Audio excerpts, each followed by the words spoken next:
Alors voilà la deuxième vidéo de cours où on va poursuivre et terminer sur l'oculomotricité. Alors pour continuer sur l'anatomie, cette fois de la musculature intrinsèque, je vous remets les légendes avec les codes couleurs. Donc vous avez le muscle dilatateur de la pupille, donc dans l'épaisseur de l'iris, qui est innervé par le système sympathique, et une double innervation pour le sphincter de la pupille, à la fois par l'oculomoteur et par le parasympathique, comme je vous le disais tout à l'heure. Alors vous aurez plusieurs synonymes, on parle des fois de sphincter de la pupille, de constricteur, de sphincter de l'iris, etc. Bon, c'est relativement intuitif, faut pas vous étonner s'il y a différents termes. Donc ces différents muscles servent à mettre en myosis ou en mydriase. Il faut savoir qu'on va jouer dessus par différents collyres. Et il va falloir savoir le nom de certains de ces collyres. Alors pour ce qui est des mydriatiques, il y en a à mon sens 3 à retenir. Celui qui est souvent utilisé en consultation, c'est le tropicamide. Vous avez aussi l'atropine et la néosinéphrine. Donc ça, c'est les 3 collyres mydriatiques à retenir. Pour les myotiques, il y en a essentiellement un à retenir. Ça va être la pilocarpine. Donc voilà, retenez un petit peu ces noms-là au cas où on vous le demande. Ça peut être demandé parce que c'est assez souvent utilisé. Ensuite, pour l'anatomie de la musculature palpébrale, qui ne fait pas à proprement parler partie de l'oculomotricité, mais qui a quand même son importance en ophtalmo, donc c'est l'orbiculaire de l'œil, donc qui est innervé par le 7. Alors quand il y a une atteinte de l'orbiculaire de l'œil, on va avoir des difficultés à fermer l'œil, c'est ce qu'on appelle une lagophthalmie. Et aussi l'élévateur de la paupière supérieure, qui a une double innervation par le 3 et par le système sympathique.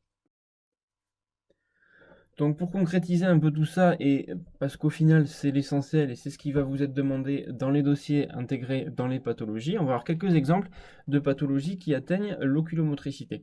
Alors pour l'HTIC, vous avez en général une atteinte du 6 en premier, parce que c'est le nerf le plus long et c'est celui qui est atteint en premier. Donc vous allez avoir une diplopie et votre examen va vous orienter vers une atteinte du 6 qui devra vous faire penser à une HTIC. Dans le cas de l'anévrisme carotidien, vous allez avoir plutôt une atteinte du 3 avec une diplopie et évidemment une autre symptomatologie associée à l'anévrisme carotidien. Mais c'est à rechercher pour orienter vers cette étiologie qui est l'anévrisme carotidien. Pour la dissection carotidienne, vous allez avoir une atteinte du système sympathique cervical parce qu'en fait, le sympathique cervical remonte le long de la carotide, et quand il y a une dissection, il y a une atteinte du sympathique cervical, et donc un Claude Bernard Horner. Alors c'est assez intéressant de voir la physiopathologie de la dissection carotidienne, parce que justement, cette atteinte du sympathique donne exactement ce qu'on s'attend à avoir dans le cas d'une atteinte du sympathique, comme on l'a vu dans la physiologie de l'oculomotricité, à savoir que le sympathique va donner, enfin une atteinte du sympathique, va donner le ptosis puisqu'il innerve le releveur de la paupière et le myosis puisqu'il innerve le dilatateur de la pupille. Et ce qu'on a donc dans le Claude Bernard Horner, c'est ptosis, myosis et ophtalmie. Ptosis et myosis, je viens de vous l'expliquer. Et l'énophtalmie, c'est en fait une pseudo-énophtalmie qui est une espèce d'impression que l'œil rentre vers le dedans du fait du ptosis. Donc tout ça explique l'expression clinique de la dissection carotidienne et du Claude Bernard Horner en général. Il faut aussi savoir que devant une diplopie, vous avez 3 urgences auxquelles il faut penser. C'est l'anévrisme carotidien, comme vous l'avez ici, l'HTIC et les étiologies qui vont avec, et le Horton. Donc 3 étiologies d'urgence devant une diplopie à rechercher, anévrisme carotidien, HTIC, Horton.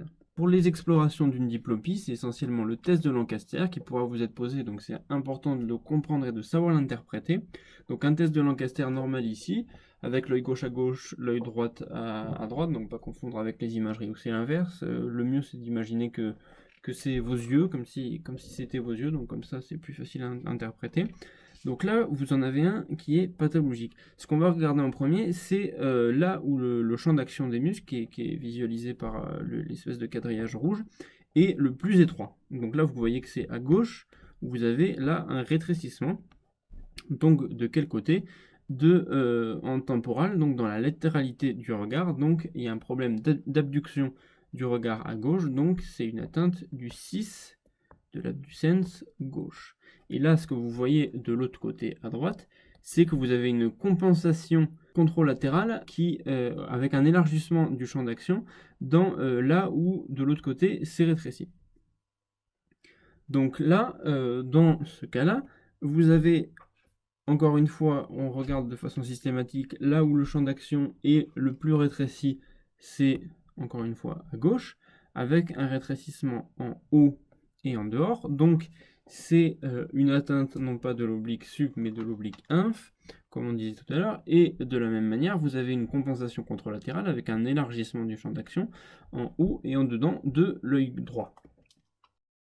Voilà pour l'essentiel, je vous ai fait une petite diapo récapitulative qui suffit à mon sens à tout retenir pour l'oculomotricité, avec toute l'anatomie donc de l'oculomotricité extrinsèque, intrinsèque et de l'innervation des muscles palpébraux.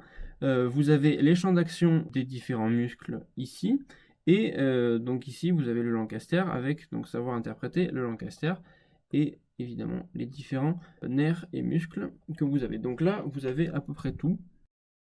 Voilà, j'espère que cette vidéo vous aura été utile. Il y a à mon sens à peu près tout ce qu'il faut savoir et tout ce qu'il faut retenir pour l'oculomotricité à l'ECN. Vous aurez évidemment les QCM qui vont avec. Bon travail et à bientôt pour une prochaine vidéo.